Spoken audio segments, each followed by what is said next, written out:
Hey man, welcome back to the Midnight Hustle podcast. I'm DieHard Derek. My next guest is an old friend who's a world travel pro wrestler, a actress, a pinup, glamour, fitness, even a Playboy model, and now she is an author and the host of the A Show podcast that you can find on Twitch, Patreon, YouTube, you name it, she's out there. She's the hardest working woman in the professional wrestling industry. At least on the independent status. I know other people will have some shit show. They hear me say that. Ladies and gentlemen, give it up for the one and only April Hunter.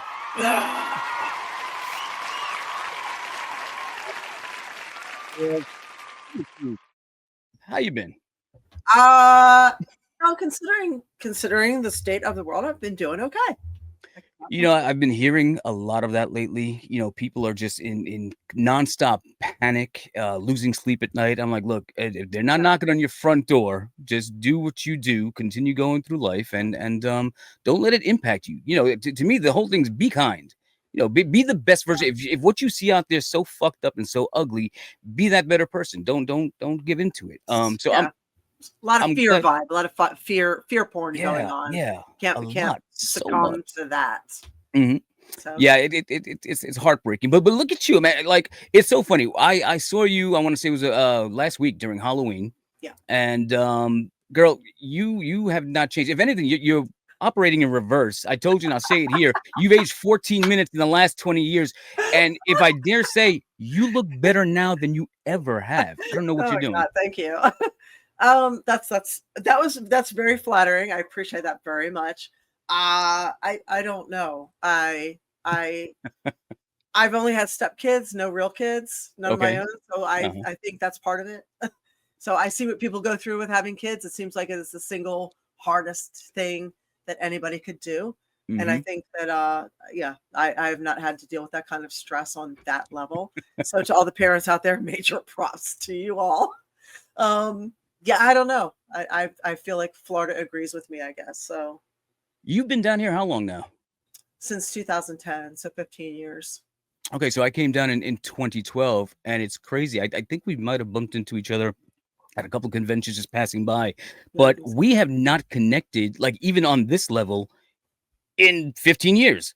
I mean, I think the last time I might have seen you outside of us bumping into each other casually out here might have been 2006, 2007. And then every now and then here and there. I think I saw you at the Bill Grant when they were doing that MMA Expo in Atlantic City. You remember that? Yes. Oh my God. Yeah, it's crazy, man.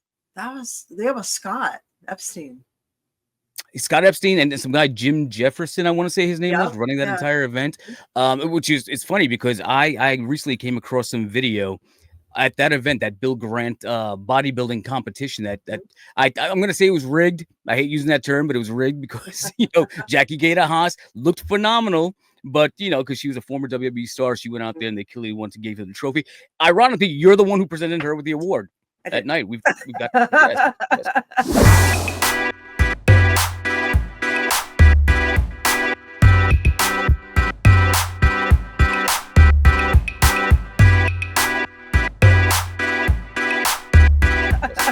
Have you seen Jackie lately? I have not. Ooh. Wow. Yeah, not looking well. And we're talking 2 years ago. There's an Instagram video out there where she's trying to sell old ring gear, but it don't look like her at all. Hi everybody, this is Miss Jackie. I know I'm a brunette, not a blonde as you remember me back in the day, but I've got some awesome stuff for you here. So, WWE worn.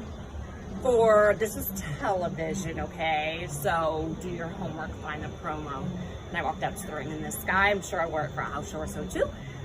Same thing. I think this was only house showish, but still nonetheless, WWE worn, raw, and who doesn't love schoolgirl shirts? Thanks, guys. I mean, really? I don't know who you stay in contact with in the business, but wow, Jackie looks rough. Oh, okay. I found that during the COVID years here, people either what's the word I'm looking for? They either improved dramatically, like they got outside and started doing things, or they devolved horribly.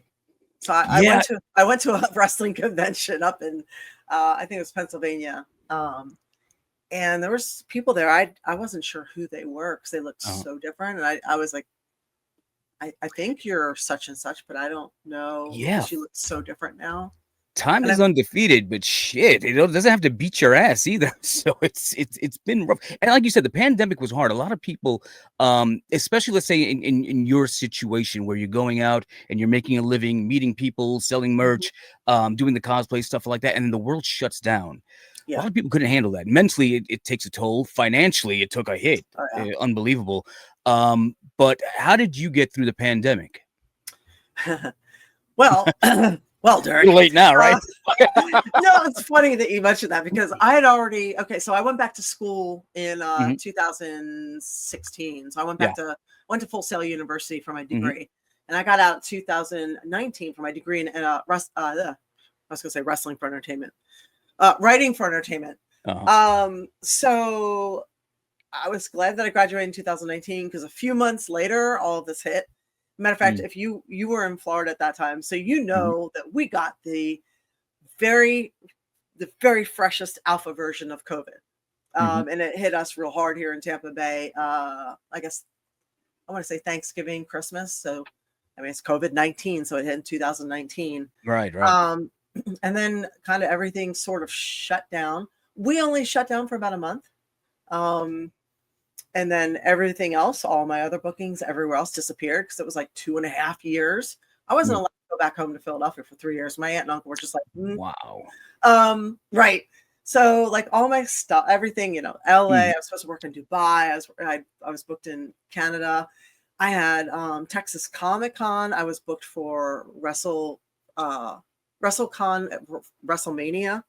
I had like all these bookings lined up. Gone. That's it. Gone. Yeah. But the funny thing was, after I graduated, I worked from home. So I'm kind of a homebody. And I even, in my back room, I put like a little kind of gym in there. I've got like an elliptical stepper and like a little cable system over the door and some of those adjustable dumbbells and a weight bench. So, I literally didn't even know everything was shut down for months. Yeah. So because I'm so alone all the time and I like being alone. So do I. I mean, so I have a family, but I'm like, I can't get them the fuck out of the house. But it's just like it was like mid or end of April before I realized. I remember I went down to see my friend from England, and we went out scootering downtown Tampa, and I had not been out since like it was end of February. So we're scootering all over, downtown South Tampa. I didn't have a mask on. I'm looking around. I feel like the apocalypse hit. I'm like, right. Yeah, it's like an episode of Walking Dead. Yeah. I'm like, why are they all moving? Why are they all masked? What's happening right now? Like that's why are they giving me dirty looks? Like one guy's just like almost like shoulder checked me because so mad I'm not wearing the mask. I'm not the biggest fan of people, so if another fucking pandemic wants to hit right now, I'm kind of for it. I like the 6 feet apart, to stay the fuck in your own lane. Leave, just stay away from me. Like, I was just like, it wasn't bad. Yeah, I mean, for the first time in a long time, I don't like riding my bike on these streets because it's how people in Florida drive. Oh yeah, they drive like this. It's like Mario Kart. Yeah. So for the first time in forever, I could ride my bike out on the streets because people just stayed the fuck inside and you could drive. I had a few months there where I was just like, oh, cool, no tourism. You're like down Will here. Will Smith and I Am Legend, just walking down the street with your dog, like ain't nobody here. I loved it. So yes, it was. I thought it was fair. I lost bookings. I am an OnlyFans failed model. I opened an OnlyFans during that time. Wait a minute, how's that possible? How's April Hunter failing at OnlyFans? I hate it. It's so much. They're so geared towards porn on there, and that is not me. Like I've always just dealt with, like me, the pinup, erotica, light fetish, like feet. Here's my feet. Like that's it. There's nothing more than that. So when you go on a site like OnlyFans where the customers are geared towards, and you spend a lot of time just going, nope, sorry, don't do that. Nope, sorry, don't do that. So it's really hard. But I will say I am grateful. It gave me a chance to make up a little bit of money and still connect with fans and have that option of, hey, how are you doing? during the time when I lost so many bookings. So there's that. There's a lot of things I want to cover, and this isn't going to be like your regular April Hunter interview. I'm like, hey, so how did you break into wrestling, and the Killer Kowalski trade?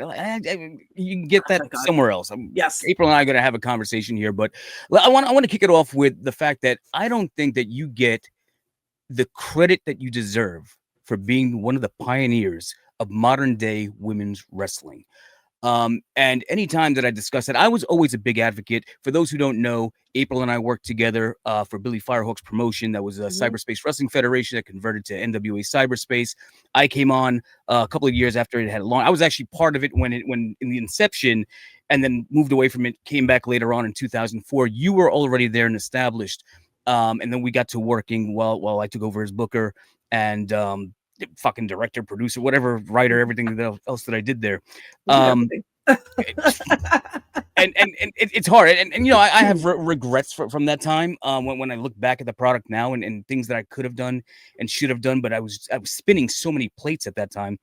But in working with you back then, and I've always said it, WWE likes to take the credit for women's evolution, and Paige came in and they changed it from divas to women's wrestling. I was like, bullshit. April Hunter was doing that on the independents. TNA Wrestling had been doing it, but because they didn't have they weren't on TV yet, they were still doing their weekly $10 pay-per-views. But day in, day out, around the globe, April Hunter, I felt, always led the charge and changed things from bra and panty matches, even though you got the body to kill for, but you didn't use that. You relied on your in-ring abilities, your skills as an athlete to level up that game. And I feel that when it comes to the indies, you were one of the people on the forefront changing the industry for what it is now. And I don't think that you get that credit. I don't think people look back to 2004 like, oh, I remember April. It's just like, oh yeah, she was there. No, you were leading the fucking charge. And it bothers me when your name's not brought up with some of the greatest female wrestlers that ever stepped into the ring. Thank you. Well, I really, really, really appreciate that a lot, more than you know. Thank you. I mean, you're welcome. I was talking to Goldilocks. I just did this my podcast. Cheap plug, the A show. Literally, she was just on, and we were talking about how we met on TNA, and I was the first female wrestler they ever brought in. They were not going to do. They just wanted to do TNA. They did not want to do women's wrestling at all. But I'd worked with Jeff Jarrett in WCW, and he talked to his dad, Jerry Jarrett, and said, we should try this. I know a girl. So they had me come in and wrestle Bruce. So Alan Funk for the Miss TNA title. So until then, they had not wanted to do anything. And then that went over well enough that they started doing women's wrestling. So thank you. That was part of the fun thing that we were doing with the tag team. We called ourselves, like when Tally and I did it, or Felt and Sky, we called ourselves TNA. Excuse me. Because we said we had said we're going to imitate the Diva Search girls, but we're actually going to wrestle. So, which in your case, like I said, you've got the looks. You didn't have to learn how to work. You could just go in there, cash a check, jiggle a little bit, and that's it. That's what the people wanted to see. But you literally went in there and you put in the work that in a male-dominated sport, you put in the equal amount of effort, and sometimes even more, because I've seen the fucking tapes. I've seen them. It may be 20 years later, and I'm look back, I'm like, I was pushing the wrong person. All right, cool. I get it now. And people there were just grabbing their payday and going. I'm over there trying to write TV because that was the idea. It was pretty much still the early stages of the internet, and that's why Billy wanted to call it the Cyberspace Wrestling Federation, because he wanted to just put matches online. YouTube wasn't even established yet. I don't think you could put a video more than 5 minutes. So we're like, damn, how are we going to get around this? What are we going to do? Luckily, we had DVD sales. But again, going back, we were so focused on trying to make it like internet television that there were times where I was writing the show but not watching what the final result was. And you guys were really ahead of your time with that. And I'm like, oh, what the fuck was I thinking here? Like, why did we keep booking that person? And I won't mention any names. Maybe I will later. But like I said, I feel that the effort that you put in was outshining the majority of the talent there. You took your craft so seriously. You took your booking so seriously. You took your character so seriously.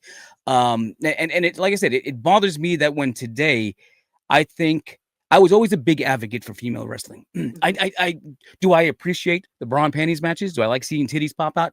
1,000,000%. But when there is a pure athlete, I'd rather see her in a match. Yo, thank you for that. Much appreciated. Yeah, we still are all about the titties. I mean, there's nothing wrong with the titties. You know? I mean, listen, if you're not looking at April Hunter's titties, then you've got a problem. Then there's something wrong with you. But at the same time, when April Hunter is wrestling, yeah, exactly. Right? And, and like I said, I was always a big advocate, and I wanted to make it. I want to make the women's wrestling in cyberspace something of an attraction. It wasn't the popcorn match. It wasn't, there were workers in the back saying, "Why do you have so many female matches on the card? It's diminishing the product. They should be the fifth ring post." And they would take away, and those were the people that I would try to shy away from because you guys were ahead of your time with that too. You guys were leading the way on that. On what, I don't think wrestling? I gave you. Yeah, I don't think I said thank you enough for the things you did. So I remember you would get people right off of TV. I remember running the whole thing with Jazz. Yeah. That was a matter of fact. I saw her, I guess maybe 2 years ago. Was it maybe 3 in Texas? We did WrestleCon.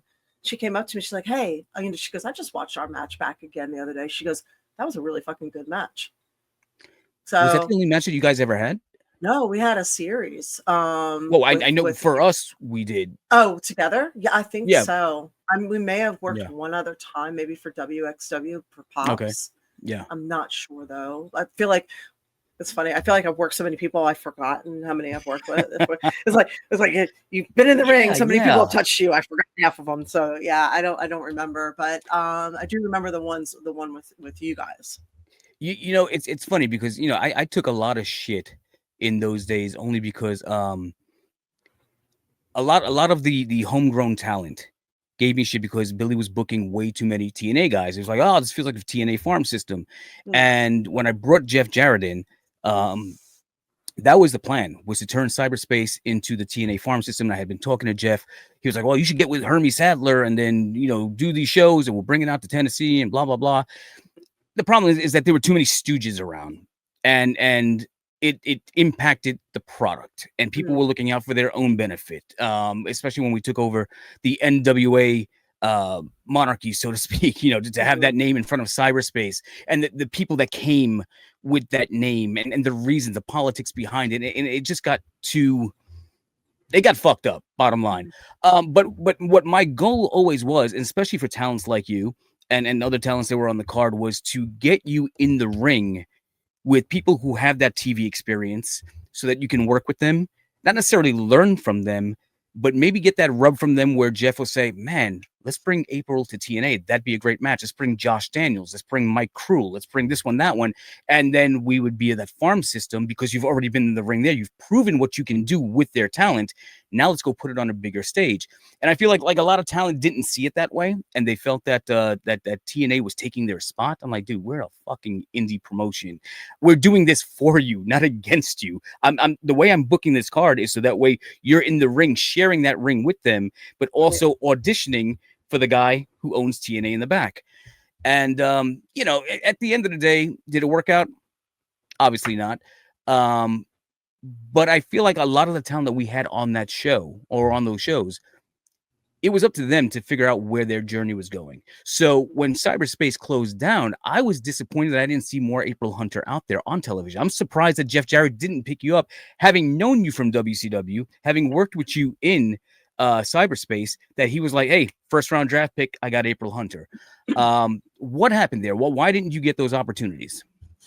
That was probably me. I worked for them. I did the New Year's Eve special for the women's wrestling, and they did offer me a contract after that, and I turned it down because the money was terrible, and they wanted me to get medically cleared. They wanted me to go to the doctor and get medically cleared.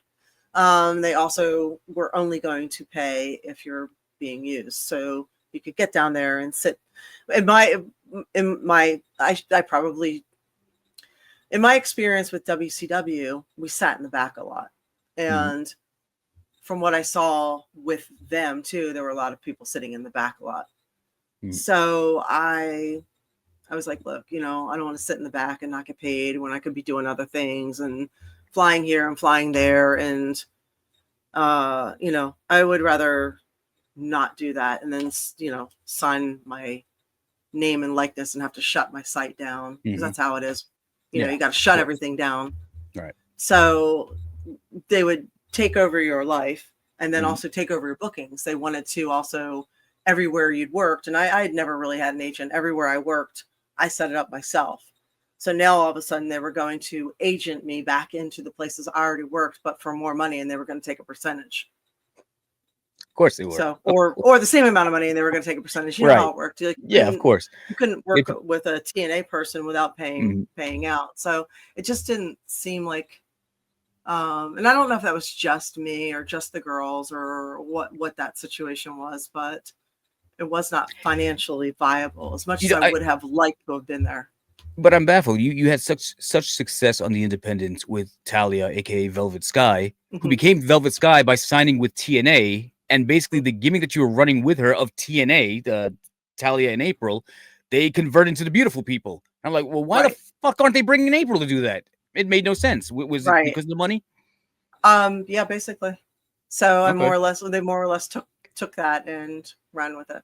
It's terrible. And what about WWE? It's very flattering that it was so popular. Like that, I came up with all of that on my own. So I just feel like there was so many opportunities, and when you saw a lot of the girls that were being hired, I'm like, all right, well, I know a dozen girls on the independents who work better than that, who look better than that, even in WWE. There was no communication with Titan or Vince or anything like that.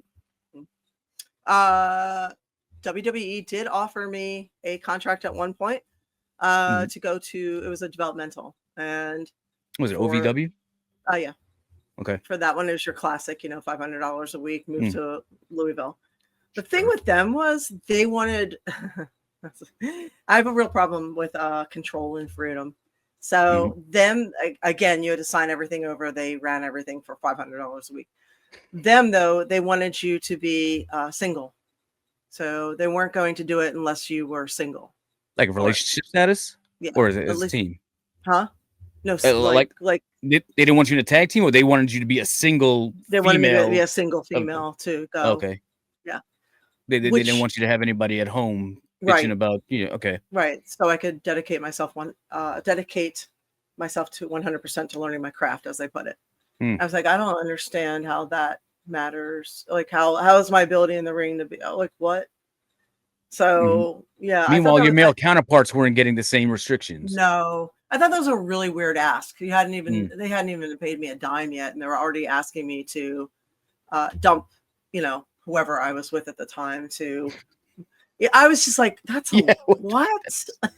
Imagine having to come home and explain that. Like, listen, I got the opportunity of a lifetime, but this can't happen because they're not allowing it. Because I'm out.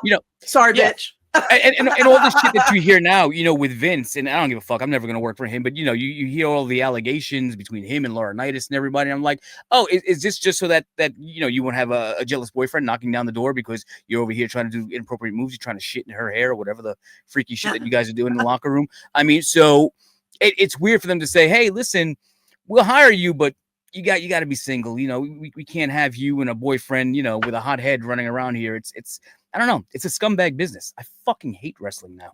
It's really weird. It's yeah. Were you married at the time? I was not. I was living with somebody. Okay. I was living with somebody. And as much as that relationship ended up being a failure, or whatever you want to call it, it was the concept, or I guess the concept that they would ask that of me before. I was just like, wait, what? It's a red flag. That's a lot to ask. Yeah. And then you're gonna, own everything. You gotta shut down everything for $500 a week. So I guess I just wasn't that desperate. I guess. I mean, for a publicly traded company, I can understand them wanting to not necessarily own the name, but have you shut everything down on the outside. Because God forbid, let's say, Teddy pops out or OnlyFans was available back then. They're like, all right, we got to shut this down because we're not sanctioning what she's doing on the outside. We have no control over that on the outside. And plus, it's a character that we're building on TV and we're not making any commission on the back end. So from a business perspective, I can see that. But on the flip side of that coin, $500 a week. I mean, you're fucking making that in 5 minutes with those pervs that they got on the website. They're like, well, yo, April. not really, but you try, right? No, Yeah, I just, it just, what you're doing is you're throwing it Mhm. all into a basket and you're hoping that you will make it. And and you're hoping you don't get hurt, and you're hoping that it works out, and you're hoping that there are right people like you, and you're hoping that politically it goes your way, and you're hoping that the wind blows at the right temperature and speed, that somebody still likes women's wrestling, and you're hoping another redhead doesn't come along because you could only have one. At that time you could only have one black girl, one Asian, one redhead, period, and full stop. That was it. So we were novelty acts. Man, it sucks because I feel like you might have been ahead of your time and things be different for you right now had you been younger and went to the performance center and they're looking at you for your abilities and not just your looks. It's a different world, but I mean it's 20 years later. It's so long. It's a lifetime for some people. Some of the people in there are 20 years old and never saw an April Hunter match in 2004. So it's very difficult. I'm glad that the world and the business has progressed into a better place, but at the same time, it's almost like the old time wrestlers who shit on wrestling today, like it's not the same thing, it's not the art form. Yeah, but the money's the different, right? You can't argue with what WrestleMania has become. I used to love it when it was Madison Square Garden. There were only 15,000 people there. Now that they're selling out 2 nights at a football stadium, you can't argue with the profit. Right. And then when you look at these old time wrestlers, they're like, shit, they never made that kind of money. No. And that's where it's at for you right now. It's just like, yeah, it'd be great to get that opportunity because in my day, they weren't even offering that. They weren't offering, there wasn't a performance center. They weren't training. I had to go out there and do it the hard way. I was traveling town to town in a beat up Chevy Nova, or whatever the case was, and making, $100 a night, whatever the case is. You did it the hard way. It's baffling to me, unless you have bitter terms with the business, that you're not considering maybe going back and passing some of that knowledge to some of the girls now. What's keeping you away from the business that you don't go back, let's say, as a trainer or as a mentor of some sorts? I don't know. There's a lot of stuff I know that I would pass on when I was with Shine Wrestling. I was doing exactly that. They brought me in to do pretty much exactly that. They put me with a stable of younger girls so that I could manage them and basically mentor them. So that at any given time, there's at least 5 girls. It was,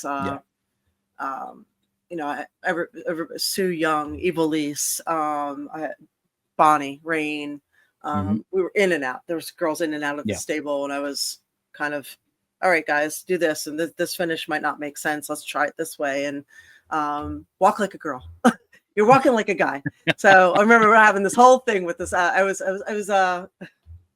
was Serena Deeb, and I'm coaching her, and I'm like, you're a great wrestler, but you are not in touch with your feminine side.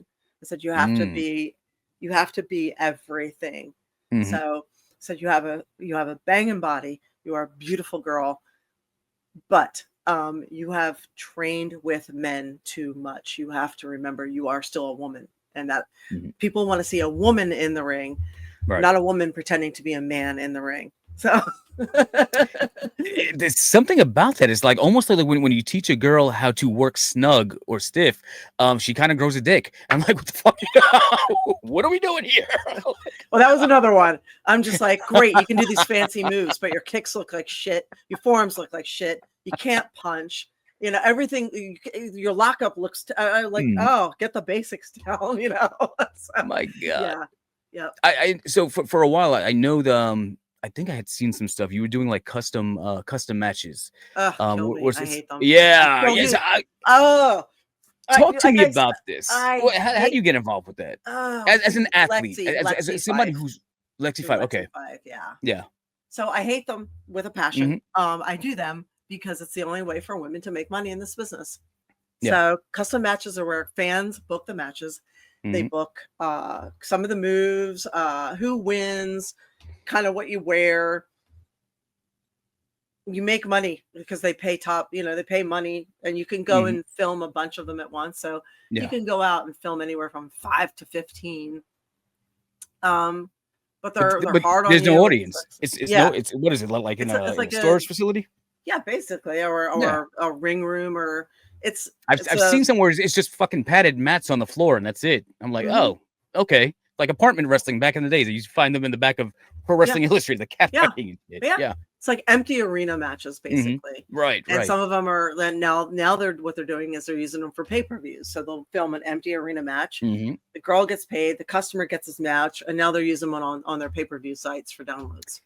But I mean, as a performer, one, it insults your intelligence or insults your ability as a performer because there's no fucking crowd there. There's no reaction. You're getting nothing out of that. There's nobody to work. There's no oohs and ahs. Yes and no. But it's almost like a training session. You can get on the ground and grapple. Okay. So sometimes it's fun because you get to do all the takeovers and grappling and all the stuff that the crowd doesn't always have the temperament or the patience for anymore, because they get right into it, the cutoff and heat and to go to that if you're doing customs, you can go ahead and get in there and do some catch. Okay, all right. So it's not too bad, but again, I feel like for a real performer, it's almost, I can see you being a draw and somebody saying, "Oh, you have April Hunter on the roster? Yeah, I'll pay for that." But for April Hunter to actually participate in it, it feels like you're giving in, and I don't want to use the term sell out because you've got bills to pay, and I'm sure those fucking checks are pretty nice when they're coming in, but it's almost like, why the fuck am I doing this? I'm watching everybody on TV, and I'm over here in an empty warehouse grappling on the floor for some fucking perv who's beating off to this fucking video right now. And I'm like, well, I have news for you, Derek. Some perv is beating off, whether it is professional or you're probably beating off right now watching this interview. Women's wrestling is and always has been a fetish, unfortunately. The difference between customs and professional is that the customs, they admit it and they see it head on and they just take the money. Okay, so you were also associated to, what was that, Carmen Electra Naked Women Wrestling League? That never took off though. No. Did you even film anything for them? Yeah, we did. We did a pay-per-view. Okay. And they were great with PR. Ron Hutchinson was the trainer up there. So he put everything together as far as the matches. He trained. He said it was easier to find strippers who would train as wrestlers than wrestlers who would strip. So it makes sense. Okay. So yeah, they brought in a bunch of girls. There was a couple of us who did go in there, and Melissa Coates and I were the headliners for that. Annie Social was in there also. Trying to think if there's anybody else that would be known, but we did a pay-per-view up in Toronto. It was packed, and they paid us very, very well. Really? Yeah. I mean, I'm talking like in the 5 digits for one match. Oh, wow. Yeah. For one match. For one match. Number. If I had titties, I'd do it too. Yeah. Oh, man. Yeah. And then they kept it Playboy style nudity. Okay. For that, I had Jimmy Hart. Jimmy Hart was my manager for that. Nice. And then they would bring us up to do promotional stuff beforehand. So we were in Maxim magazine. We were in Penthouse magazine. They did a story on us. We were various different things. So they did really good promotion too. They treated us pretty well. No, I mean, outside of the payday, I mean the exposure that you're getting, because it's different now. There was no social media back then, right? There was nothing going on back then. No OnlyFans, no Twitter, no Facebook, no Instagram, none of that shit. We did for the shows that I used to run inside. I would have to go paper the town the old way, create flyers, put them in windshields. My thing was I used to go to the train stations and use rubber cement, so that way it'd be a motherfucker to try to scrape that thing off. That's pretty good. Telephone booths, fucking staple guns. I mean, I did everything that I could. We flyered all the WWE events and all the indie events. So we would hit all the cars and hit people coming out. So like Killer Kowalski's for the school stuff. So yeah. And now it's just one of those situations where like the promotion, or at least back. Let's talk back about that Carmen Electra thing. Without social media, to have, when magazines were still being purchased, especially Maxim magazines geared towards men, Penthouse magazine, regardless, it's shit. You're running a nude wrestling league. why not putting it into the nudie mags? But again, it's great exposure because even people who weren't wrestling fans and necessarily buying those publications to learn about the event will stumble upon you and be like, ooh, what's her name? Where can I find more of her? And again, it's the infancy of the internet. You've always had a website. You've always done great of promoting yourself out there. So did you have any reservations about taking it off in the ring for that? Again, because you're an athlete. You're not just I don't think you've ever danced, have you? I did. I was a burlesque entertainer. Okay, burlesque. It's not like at the Crazy Horse where they're fucking sticking dollar bills in your asshole or anything like that. Well, I mean, I have no problem with the nudity. I just thought I just figured I was past that, and I didn't, as a fully trained wrestler with Killer Kowalski, I was not going to do this. So I turned them down like several times. That's probably why I ended up getting 5 figures for one match. I was just like, no. Then finally, I was like, okay. The number came at me where I was just like, let's get a kind of. So yeah.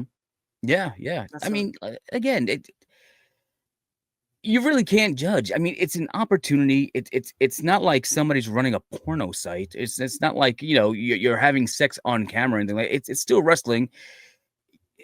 There have been matches where a tit pops out because they're wearing a bikini in the ring. I'm like, all right, well, fuck. If we would have known that, I would have paid you $15,000 just to take it off to begin with. So it's just, we would have sold more tickets.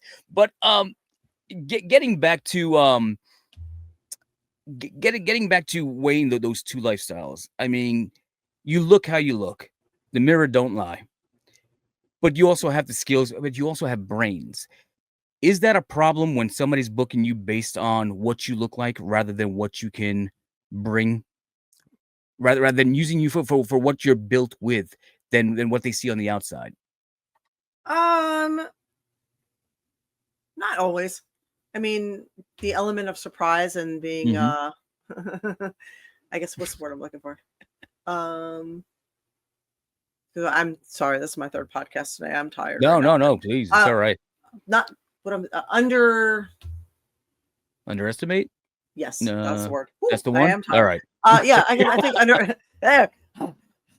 there we go. Big survey underestimated a little bit. Thank you for that. Yeah, I'm okay with that.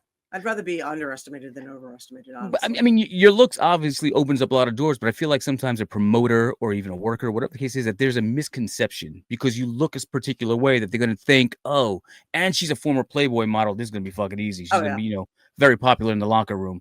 Have you ever had issues with promoters where they're asking you to do things where you're not comfortable with? Yeah, actually TNA was one of those. Oh, yeah. Nice job, Jeff. Yes. No, it wasn't Jeff. It was it was just I'm trying to think who actually asked me to. They wanted one of the guys to rip my shirt off at the end of the match. Strip me down. I ended up duct taping my clothes. I duct taped the zippers and everything. So I remember the guy was struggling to try and I remember because you couldn't say no back then. Right. So I was like, yeah, sure, whatever. I don't know. At first I was like, I don't know. And they're like, yeah, we really think it would work great. We really think. And I'm like, so I went back and I just like double side and duct taped the shit out of everything. And the guy's trying to pull the zipper down and it wouldn't go. And finally, he was wasting so much time with it. He just gave up. But stuff like that. I remember they were, asking me to do moves that I didn't normally do. Okay. That I was not comfortable with. So, there was that too. I remember one time a promoter when I first started, and I was really, really trying to get away from the whole centerfold thing and pinup thing. I was training hard. I was getting hurt. I was taking it seriously. And the promoter in New England put me on it was one of my first shows that was not a Kowalski show. And so excited. I got on my first show and he put me on the show. There's a giant picture of me in a bikini. And I was like, I mean, now I get it's marketing. Now I get it. But back then, guilty 20 years ago, it was soul crushing. I'm just like, oh man, We used to have a photographer at Cyberspace, and he'd come in, he'd give me a disc at the end of the show. Like, oh, these are all the new promo shots that we shot tonight. I was like, all right, great. So when I'm making the next poster for the next one, I'm like, all right, we got to sell tickets, right? Which one is April got the most cleavage on? So Yeah. I figured that's how you guys chose it. April Hunter, Tracy Brooks, big boob, and then the other guys. Those were some good pictures, though. Do you? I mean, you've been retired how long now? Oh, like in ring competition. Yeah, I mean, occasionally I'll go back every once in a while because I'm an idiot. But and I'm doing a pay-per-view on Friday because, like I said, I'm an idiot. There's a wrestling matriarch. Not really retired. Do we ever retire in wrestling? No, I'm actually, a friend of mine helped me out a lot with one of my websites. So I am returning the favor by working on her show. So it's in Vegas. Eventbrite is the ticket. Vegas, it's called Wrestling Matriarch. It's a women's wrestling show. And it'll be on pay-per-view. So I'll post about it. You can find me on patreon.com, April Hunter. I'll put all the information there. Cheap plug. But I really kind of got out of it after Shine. So I'm trying to think. Shine, I went to Shine Wrestling, I want to say 2011. And I think Sal kind of got rid of all the managers, I think 2014.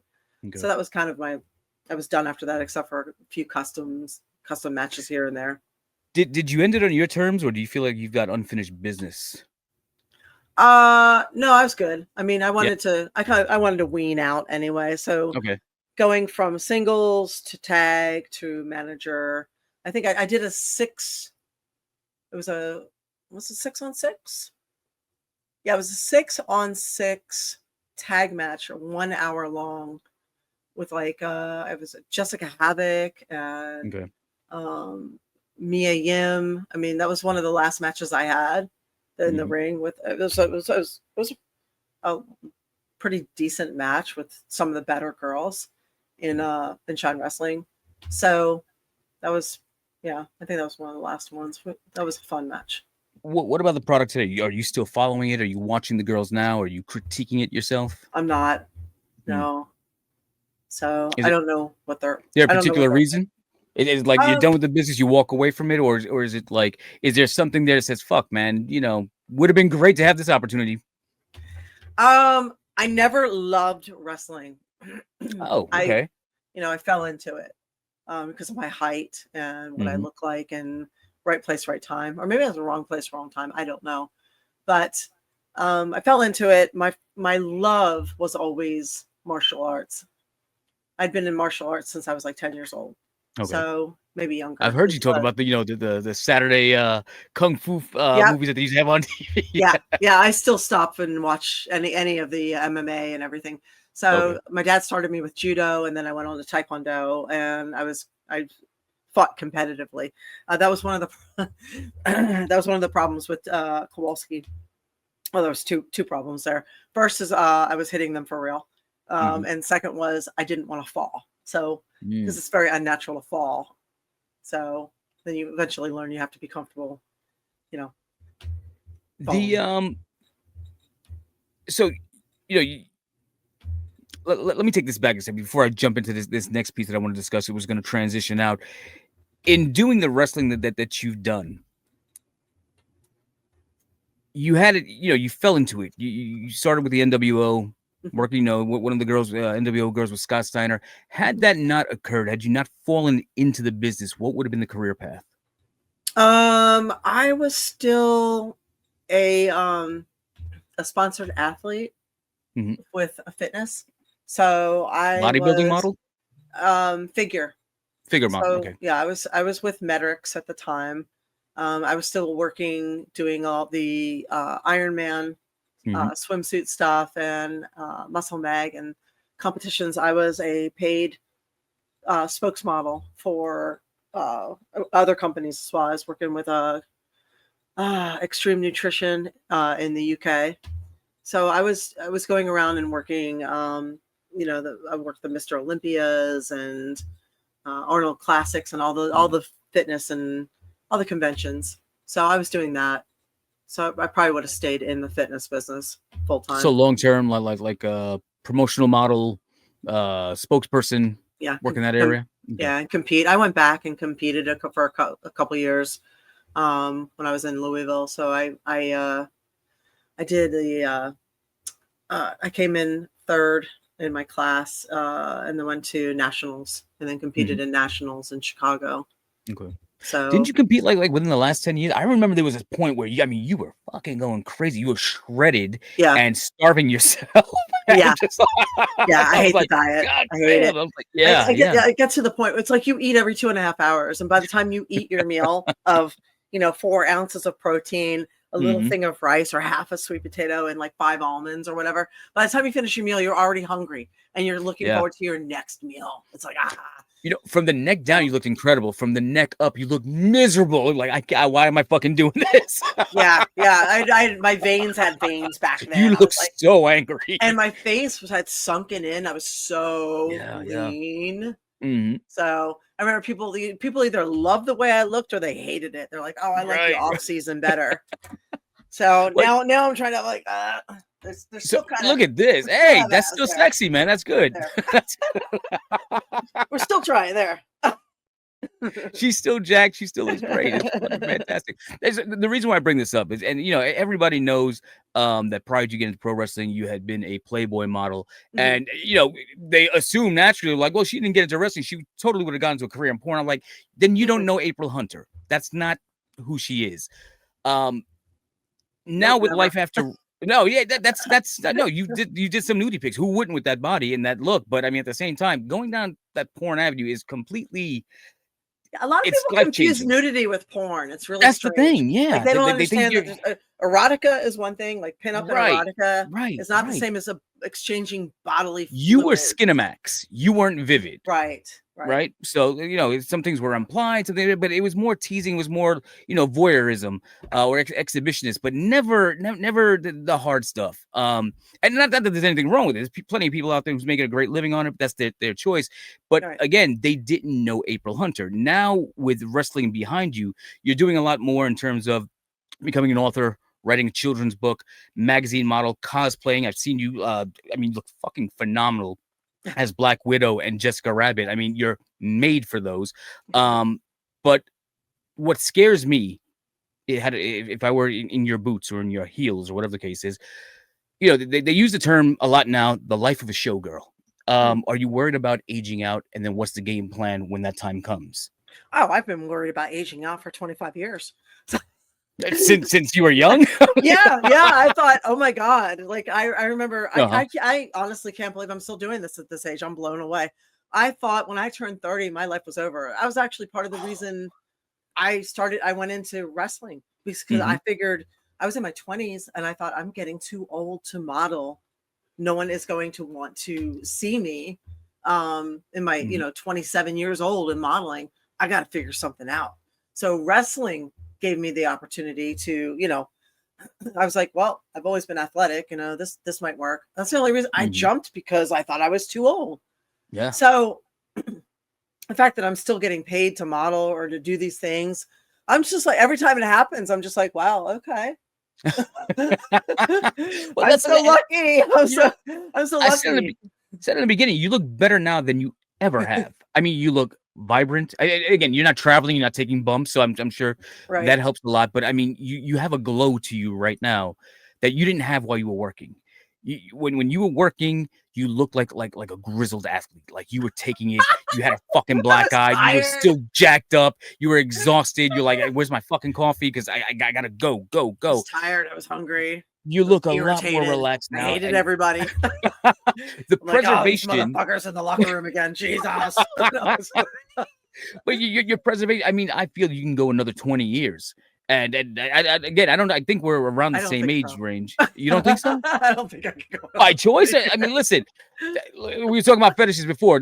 People are into old lady titties. They got like this thing called gilf now. I'm gonna do hashtag gilf. That's right. Just call me Gigi, baby. I don't know.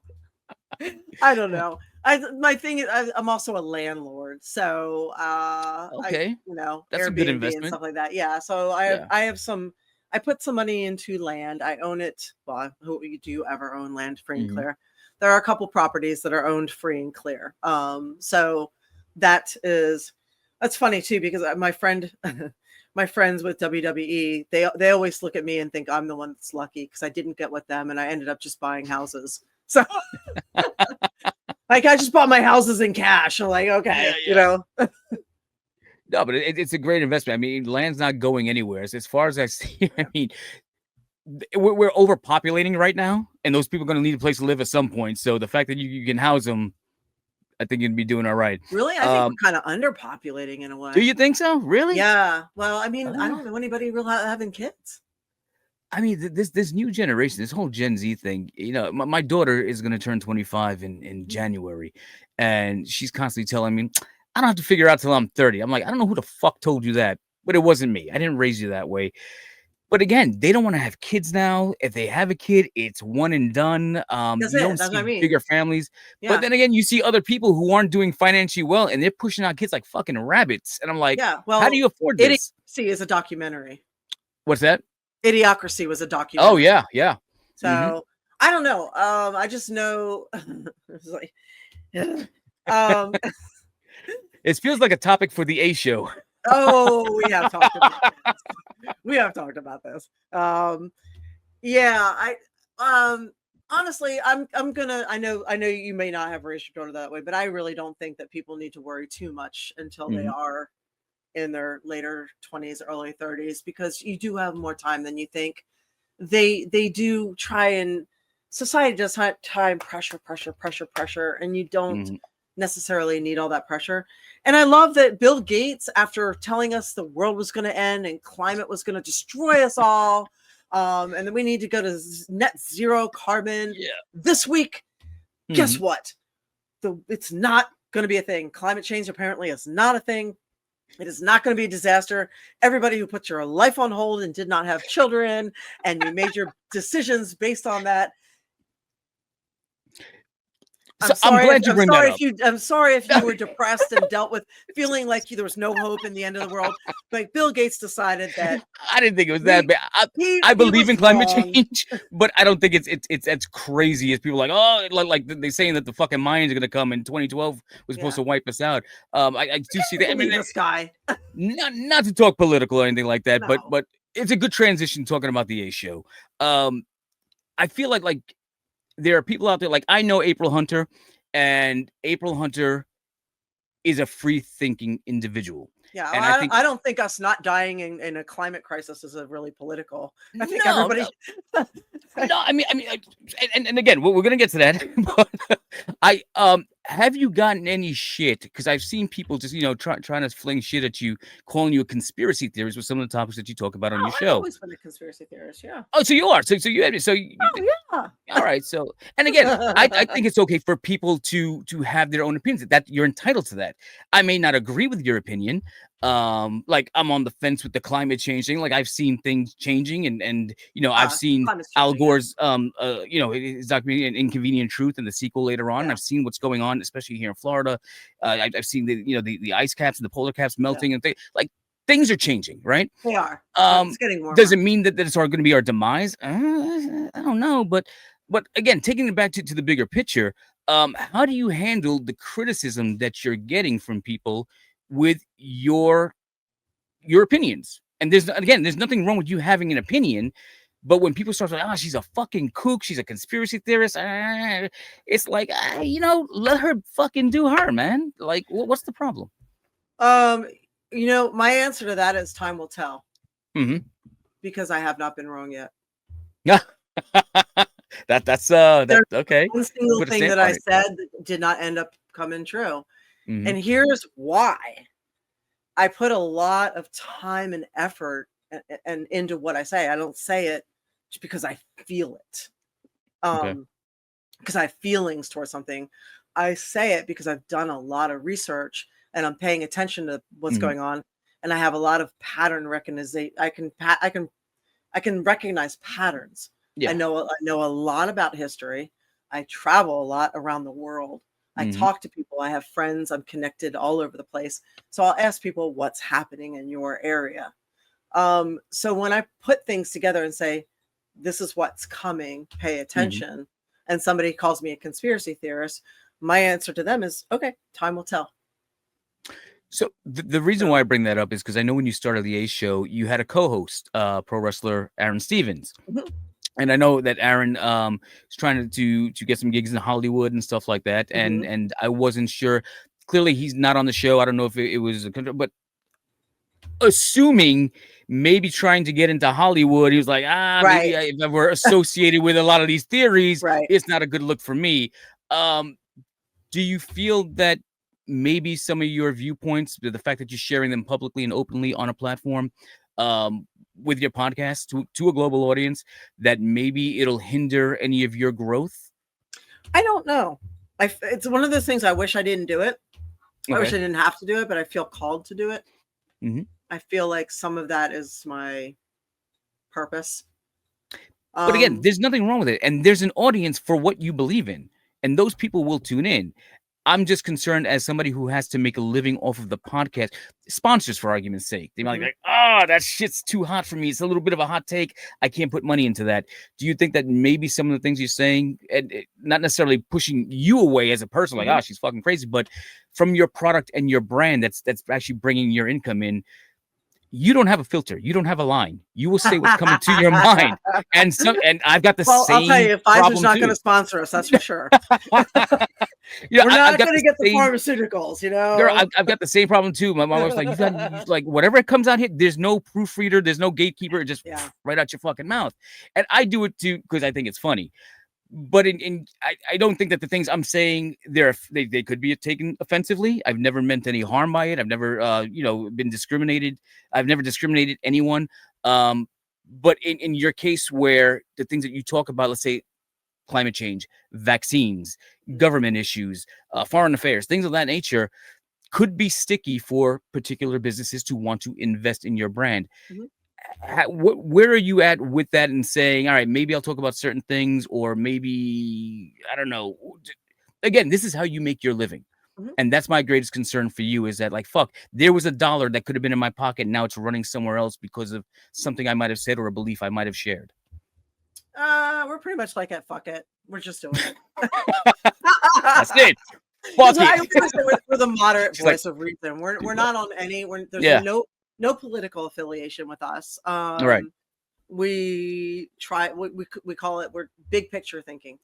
So we try and see what's going on and where it's headed, and how knowledge is power, where people can prepare themselves for whatever is coming, or the news that people should know.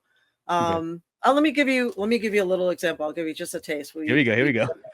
So I'll give you an example. So, and as far as Aaron, he was in a sticky situation with trying to make it as an actor. And we started the show because we felt like a lot of voices were being censored at that point. This was all during COVID. And what I was seeing during COVID is that it seemed like they were really silencing a lot of stuff and throwing a lot of stuff out there that was not tested, not legitimate. It seemed like it was a catalyst to try and change how we live. And it didn't seem right that they were actually silencing some virologists and some scientists who were trying to get information out there. There was just a lot of red flags. And just to be clear, both sides were doing it. Oh yeah. Or did you feel it was one side more than the other? No, I just felt it was across the board. Okay. So that's fair enough. So it started with one administration and it continued with the other. So yeah.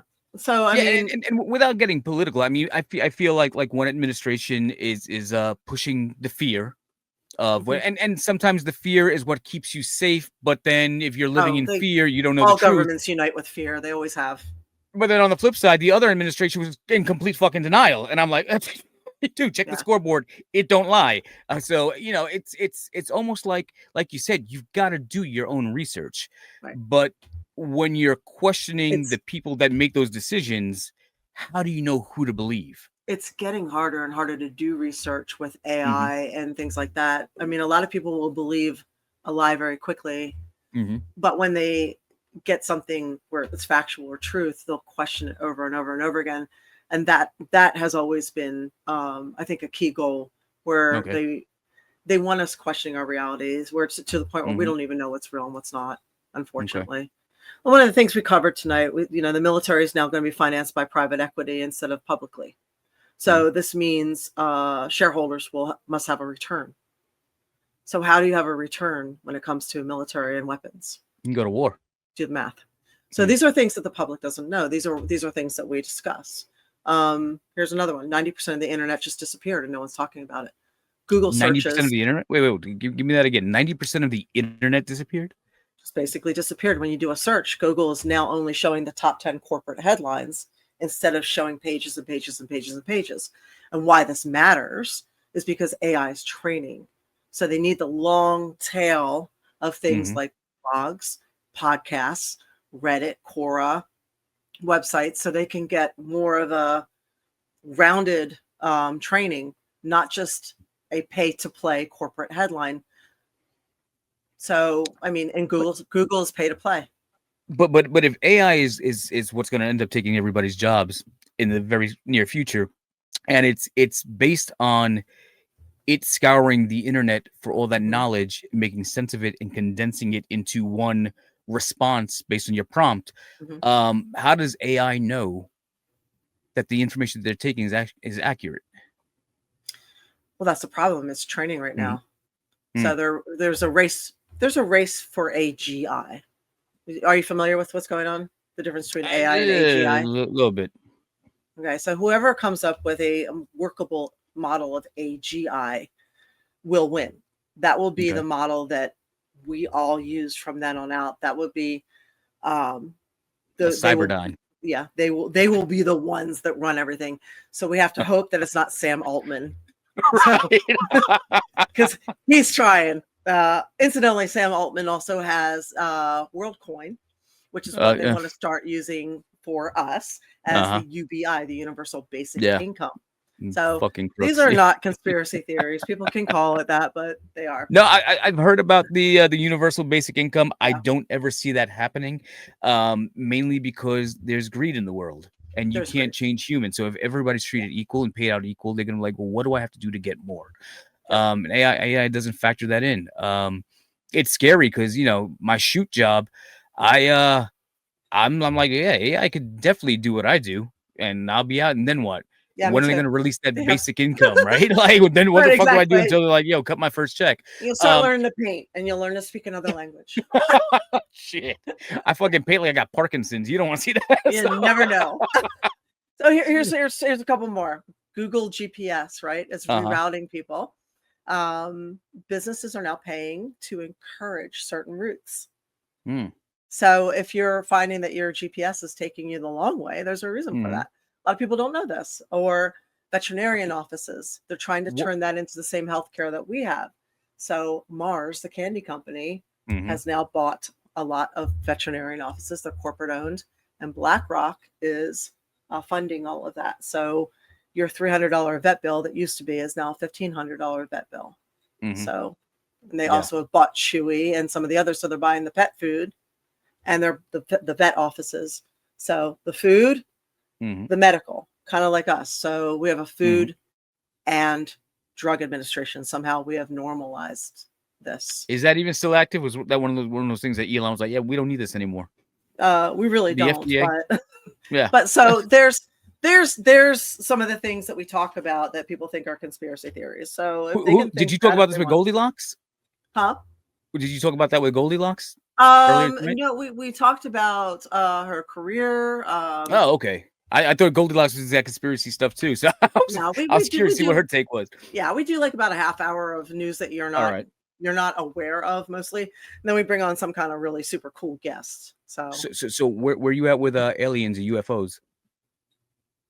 I don't know. Honestly, I'm not educated enough in that topic to comment intelligently. Are you following that story about that comet, that metallic comet that's supposed to be coming towards us? That Atlas? Oh, you don't know about that one? No, I'm not. I think a lot of stuff is propagandized and trying to freak people out. I did read Project Bluebeam.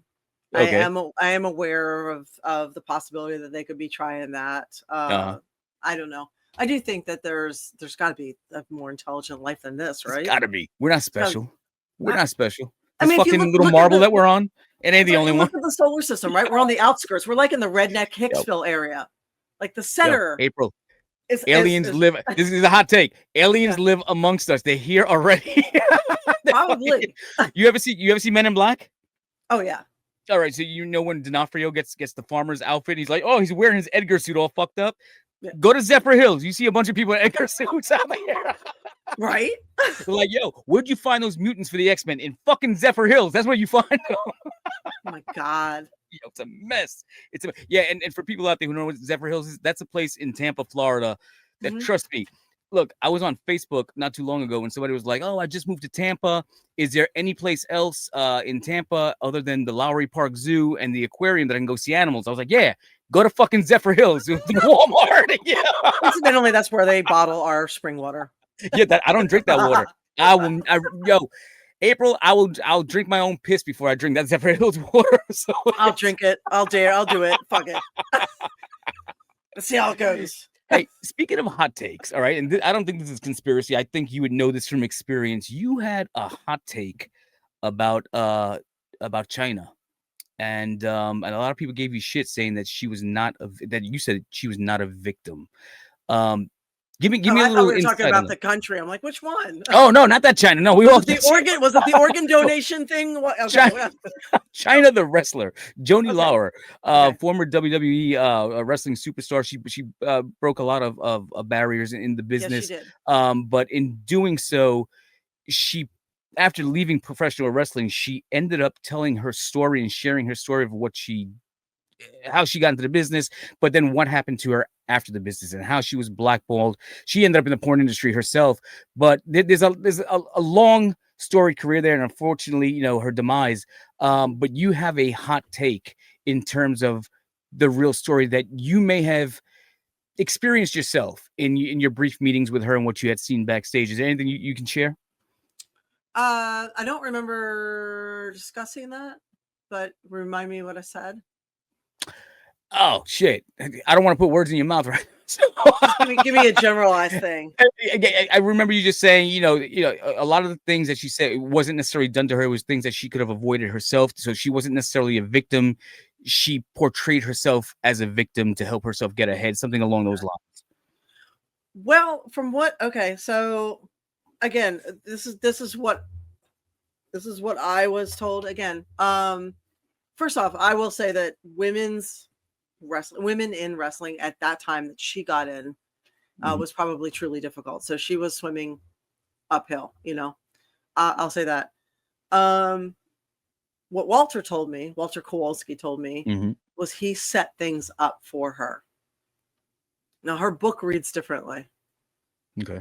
I've never known Walter to lie. He would even tell you the worst thing ever, but it would be truth. He would hurt your feelings. But it would be truthful, So he said that he called and set things up for her. She had a completely different story in her book. Another thing that I felt that she made a lot of choices. I felt that she made a lot of really questionable choices that I might not have made had I had achieved the level of superstardom that she had, and had gone through all the things that she did to get there. Had I been in her shoes, I would have probably gone straight into fitness and been the next Julia Michaels. Okay. So she had all of that, all the Playboy covers, and she had that look. Sell the clothing, sell the protein, sell the videos, do the TV show, do that. I would not have gone straight into porn. Yeah. Even if a sex tape had come out, it would just be, I would just use that for marketing. Be like, somebody stole it. It's crazy. It's crazy that the opportunities for her didn't come flooding in after her departure from WWE. And you can tell that the way her relationship with Triple H had ended on a sour note. It's kind of like that Brad Pitt, Angelina Jolie, Jennifer Aniston triangle. Like, fuck, you're with her now? Thanks. But I feel like she never recovered from that. And that's where things start to spiral out of control. But again, based on what she had done, based on her what she brings to the table as an individual and as a talent, that, yeah, she she made the choice to go into porn. She could have gone into, like you said, fitness. She could have gone into another promotion, even though they were scarce at the time. She could have used her celebrity in different ways. It's a shame because the She choices did go that to Japan and wrestle. she did, Yeah. and I'm sure she made great money out there. But I guess she, and again, I don't know her, but I mean, was she, because they weren't making action figures of her in Japan, because she wasn't on television in Japan per se, because she didn't have that global audience following her, and it's just like, hey, I'm out in the Orient right now and I'm performing for these fans, but now I'm so far away from the US fan base that built me up to what I am right now. I don't have that anymore. Sometimes the detachment, when you become so comfortable and you become so successful in one place, detaching yourself from there and going to make it on your own without that marketing machine behind you, could do a lot of damage. And maybe she is, yeah, like you said, maybe she's not a victim per se of the industry, but a victim of her own choices afterwards and not being able to handle it. I think that most of us don't take accountability for our role in the things that happen to us. Yeah. You know, we're so busy pointing, it's your fault, it's your fault, it's their fault, it's the government's fault, it's this fault, it's that fault, instead of going, okay, I stayed in that relationship too long, I put up with too much shit, I should have left. Or I knew that relationship wasn't okay, I saw the red flags, I knew early, and I still tried to overthink it, and I went into it anyway, and I knew. I just did it anyway because I wanted what I wanted. I wanted what I wanted at the time. Like, we don't take accountability for our 50% of why something happened. And I think we have to do that. That's so huge, and you hit the nail right on the head with that, with accountability. Like, people don't like being wrong. And I constantly tell people, especially my kids, I'm like, listen, there's nothing with being wrong. Being wrong is a learning opportunity.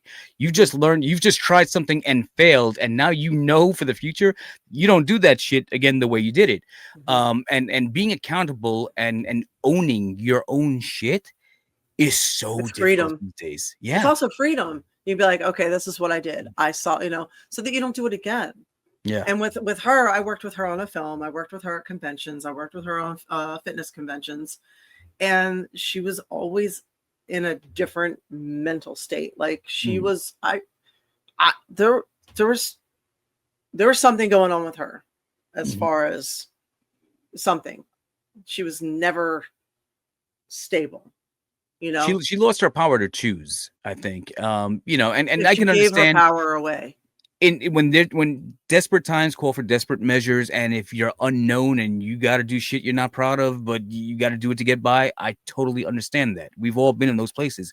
But when you're at that particular level and the world knows your name and they know your face, there are other options available. You haven't lost your opportunity to choose. You just chose the wrong way. And yeah, you're right. Accountability is huge.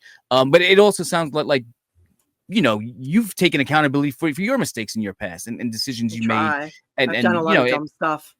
Well, yeah, I mean, we all have. At what point do you feel that you came into your understanding of who April Hunter really was? Not until my 40s, probably. I've made a lot of mistakes. I've done a lot of dumb things. I've said a lot of dumb things. I probably still do and say dumb things.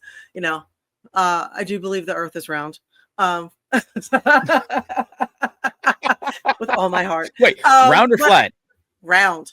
Round. Okay, like a ball. Yeah. Okay. Thank God. Some kind of sphere. Like an implant. Yeah, just very like round. A boob. You know, like boob. It's boob shaped. But yeah, I have made a lot of mistakes, and it has it's not how many times you screw up, it's how many times you get back up from it. Yeah. You know, 100%. And learn from it. Here's something funny that I was like, I don't know, maybe we'll talk about it. But one thing, and I'll lead in with this. I was doing some research in talking to you, because I want to see some of your acting credits and stuff like that, to just get an idea of what you did as an actress. And in going on IMDb, I see NWA Cyberspace listed. And I'm like, well, fuck, I need to go get my credits as a writer, producer, and director. There you go. Yeah. I was like, holy shit, they got my DVD covers on there. That's great. I need to go get my credits. For a long time, and I bring this up. Did you notice that everything WEW from Philadelphia starts with nude? No, like I didn't see Nude that. Night Out, Nude Girls Wrestling. Oh, from Nude, WEW. I'm thinking WXW. Yes, I did see that. WEW. It's like, oh my God, my Right. IMDb is like a list of this because it's something Yeah, actually also says nude. I'm just like, right, right. And just like, fuck, and April Hunter's listed on all of them. So. Yep. What the reason why I bring it up is because we're both in Tampa, Florida now. You said you came down here in 2010. I came down here in 2012.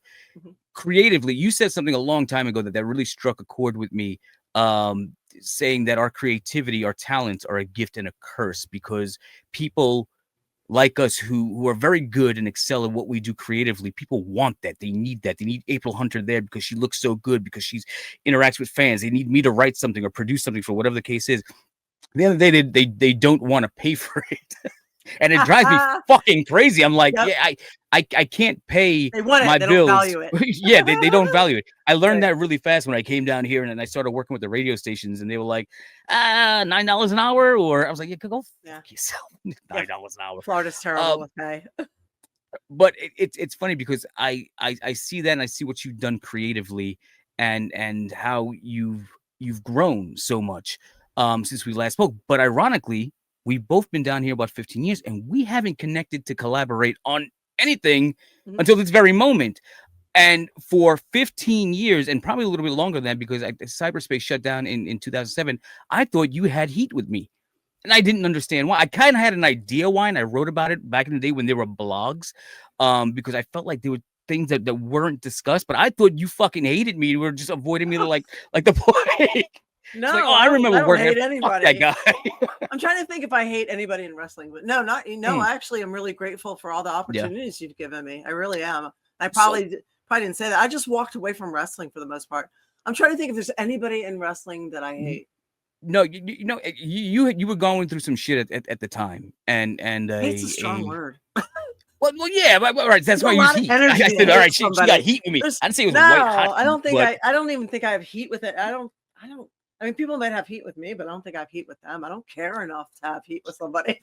For a long time, I thought you were just like, yo, I don't want to deal with it. I dealt with him in cyberspace and stuff, and we had a minor issue, and it wasn't necessarily between us, but it was a business decision. Right. You were going through a rough time with a partner, and it put me in an odd spot because I got the call from both of you, and it was one of those things where it was like my position within the company. Yeah, sure. It was creative in terms of writing, producing, but I was also taking care of talent and travel, and I was the go-to guy for everything. So when the shit went down with you and your partner, I got the first phone call from both of you almost simultaneously because we had an event coming up like very soon. And I'm hearing one side of the story, then I hear the other side of the story, and it's going back and forth. And I'm like, and I feel bad because I always looked at the roster as like, for lack of a better term, like my children. Right. And anytime I'm running a show, I'm babysitting all these talents, and they're fussy and they're upset about who they're working or what the finish is. And I got to deal with all these attitudes and wah, and the boo-boo face. But this was different. This was real. This was real life. And I had to make a decision and without getting into, I don't know what you want to share and stuff like that. But at that time, it was a relationship issue. And I was just like, look, for your own personal safety, for the two of you, I'm not taking a side, but for your safeties, it's better that the two of you don't appear on this show until you guys cool down, figure your shit out. There might be some legal stuff that gets involved in it. It's better that you're not in the same proximity, because for your safety and for the safety of the locker room, for the safety of the fans. And I made that decision. That decision did not sit well with you. And I think that after though, it was the right decision to make. So the funny thing is on that show, that person had a high profile match, and I had you in I want to say it was a 3-on-3 tag match with some girls, and I remember we had to go out and cards always subject to change, and make the announcement, hey, April Hunter can't be here tonight because whatever reasons, so filling in for her is going to be X, Y, and Z, and then the match comes on, and they're like, oh, filling in for April Hunter, like, what are you talking about? She's right there in the bleachers, and I'm like, what the fuck is she doing? And I'm grabbing my head. I'm like, I can't fucking believe this. And your tag team partners are pointing and clapping. They're like, hey, April. I'm like, you motherfuckers, what are you doing? Did I show up? I showed up. you showed up with another dude. So I was like, oh shit. Like, exactly what I was trying to fucking avoid. Okay. And like I said, sounds like something I would do. Yeah, and based on what happened, like I said, it was a relationship issue with you. And you want to hear the story with that? You want to hear the whole story with that? I think I know most of it, but go ahead. No, nobody does. No? Okay. So, okay, so that was in wintertime. That was in December, right? Give or take, yeah. Yeah. So, April. Mm-hmm. We broke up in April. We went to Japan. Yeah, right. We went to Japan, and while we were in Japan, we did the tribute show. I went with DieHard Eddie Edwards and Sumi Sakai. And I said, motherfucker, took my name. I know. I've been DieHard since 1992. God, my brain tonight. I'm so tired. The Japanese wrestler in the wheelchair.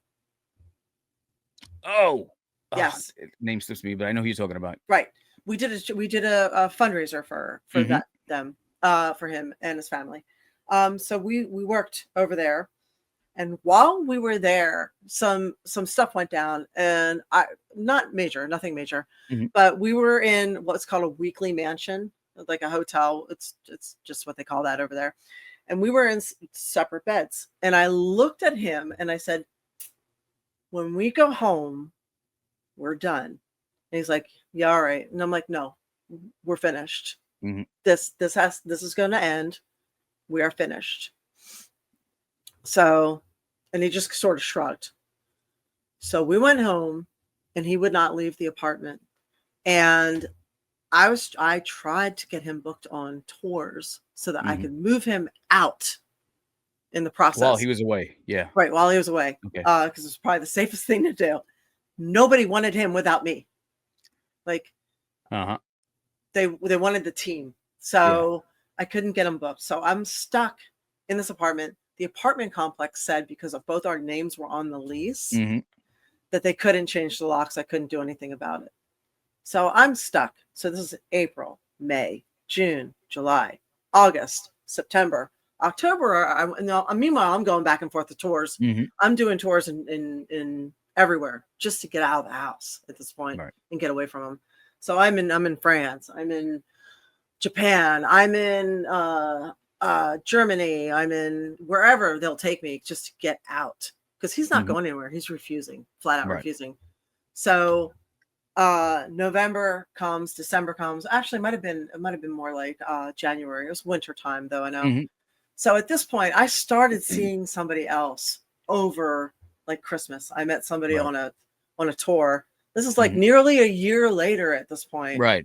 But December. You guys are still living together. Yeah. And he won't by no choice. Right. Yeah. I'm the one paying the rent. So yeah. It's like the majority of it's me. I'm paying the rent and the bills, and there's nothing I can do.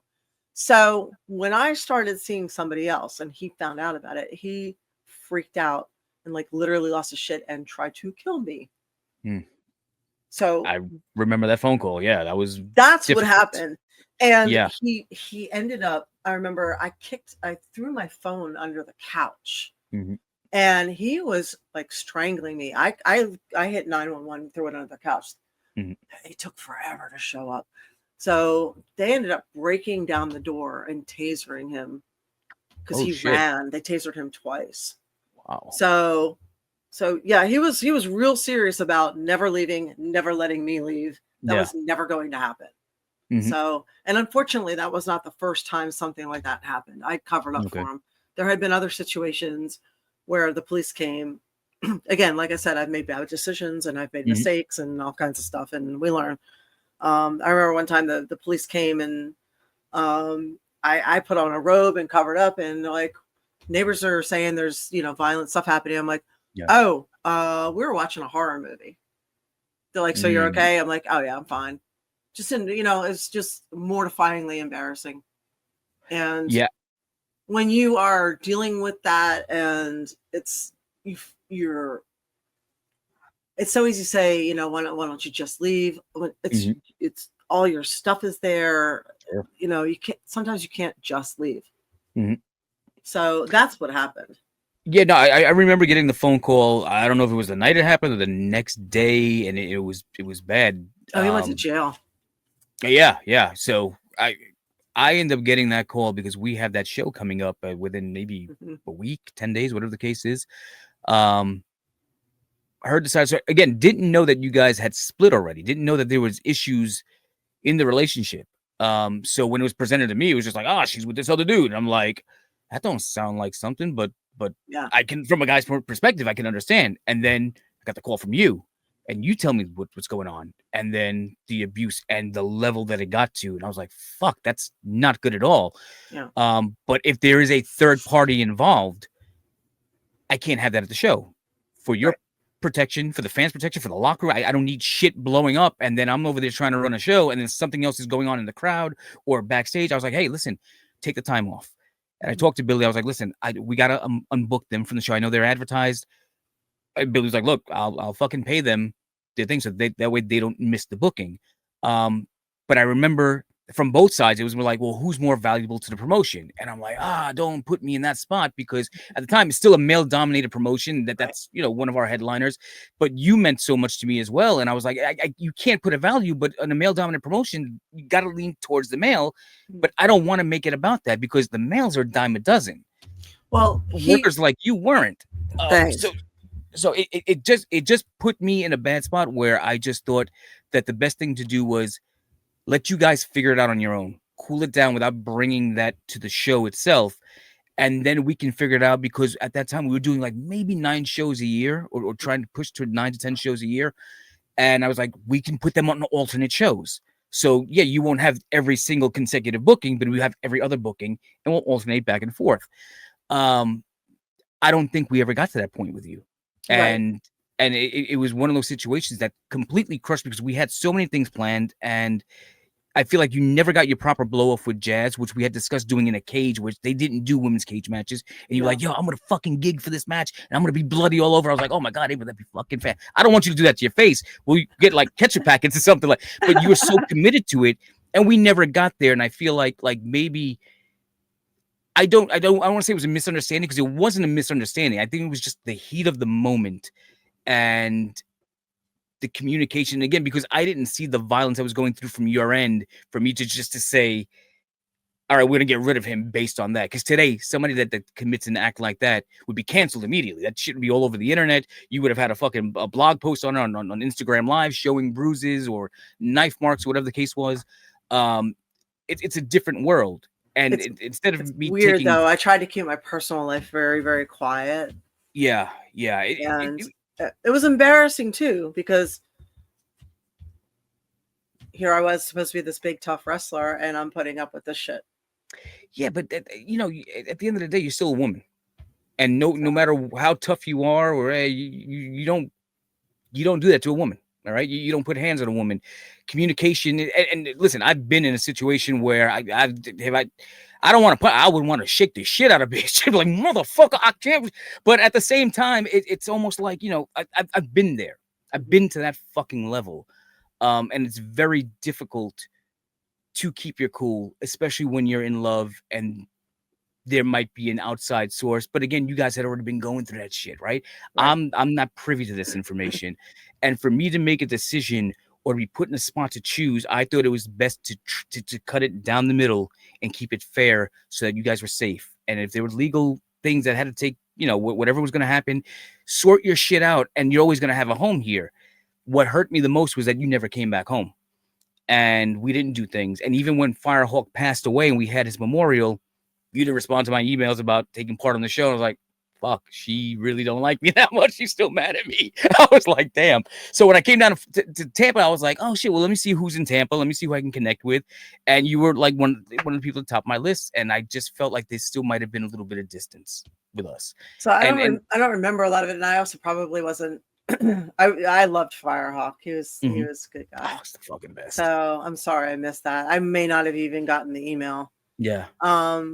For what it's worth, I didn't go back for Walter's memorial, because somebody would be there too. Yeah. Right. So that's why I would have loved to have gone to Walter's memorial. Yeah. So it wasn't worth going to. I knew he was going to fight me for all the bookings. and I felt like I'd worked so hard. I didn't want to just give up everything I'd worked for. That's probably why I showed up to that one. Yeah, that like I said, that kind of put me in a fucking bind. I was like, she did what? No, she didn't. She's right fucking there in the bleachers, like, yeah. But the thing is, we never spoke. We never did, and that bothered me because that's not how I like to do business. So when cyberspace closed down and stuff like that, I was doing some stuff related because Daisy was just telling me, they still owed me a lot of money, and I was the one paying for airfare, and then they would reimburse me and stuff like that. So when Firehawk passed away, I ended up with this hefty fucking tab from the final show that we did. Oh my gosh. And I was like, oh my, she goes, look, just do what you can with the footage. It's all yours now. You go do what you want. He would have wanted you to have it anyway. You're the one who helped him build what it is now. So, I was putting pieces together, and the plan initially was to relaunch the promotion with just the homegrown talent and keep it together. And I definitely wanted you involved. But it was one of those situations where, in reaching out to you, I didn't know where you were at. And so when the Stooges got involved and Cyberspace died, or Shockwave died for real, I just started sharing stories about the time. And one of the topics that I wanted to discuss was, everybody's asking, whatever happened to April Hunter? Why didn't you bring April Hunter back? And I was like, it's not because I didn't want her back. And I wanted to share that story. But again, we never had that conversation. And I'm glad we're able to share, because if you had any animosity towards me, I just wanted to clear that up and let you know that I was just doing everything I could to protect you, and that things would have been better. We would have been fair and figured it out, and to bring you back. And I feel like it's almost 20 years since Cyberspace closed down. We never had that conversation. Yeah, I ended up, at first I was going to fight with him over all the promotions, and I just walked away, and I moved to Louisville. Yeah. And so you probably did the best thing. Yeah, I just moved. I was like, I don't want to be around this. There was also a restraining order there too. Yeah. No, I can imagine. Shit got ugly. You ended up getting married though. I did. I'm sorry that didn't work out. So 9 years. Like, we did 9 years. You know how many bookings I lost? Yeah. Are you still single? Yeah. Well, I mean, single. Well, I'm not. I'm unmarried at the moment. Unmarried. Okay. Yes. You have anybody special in your life? So I do. Oh, yeah. Good for you. Congratulations. I know you're pushing the Twitch and the Patreon, but if you want to put your Tinder out there too, no. No. I hopefully have with all the mistakes I've made, have better taste in partners now. So yes, you grow and you learn. Yes. I understand you're into candle making now. Is that therapeutic for you? Yes, it is. I started doing that when I was a kid. My mom bought me a little candle making thing, and I do the candles and soaps, and it just gets me off the screens. So you don't have any Gwyneth Paltrow style candles, do you? The vagina. You want to make some money, girl? I will never not hear the end of that one. So, Sydney Sweeney was with Squatch or whatever the fuck they call that Bigfoot. Yeah, Dr. Squatch. Yeah, they were selling her bath water. So, April, I'm just saying there's opportunities out there for you to make my God, that is funny. Yeah, somebody wanted me to do like a boob-shaped candle. Oh, there you go. You get the molds, girl. Well, listen, I'm just taking a look at the clock, and I didn't realize that I kept you over time, and I apologize for that. Okay. But listen, I don't want this to be the last time we speak, and I'm glad that we cleared some air. I'm glad that you were willing to join me here on this platform, and I want to do it again. And again, now that we're in Tampa, and it's 15 years, been 20 years since we haven't actually worked together. Yeah, maybe we can do something. I'm not just a wrestling guy. I'm done with the wrestling business myself.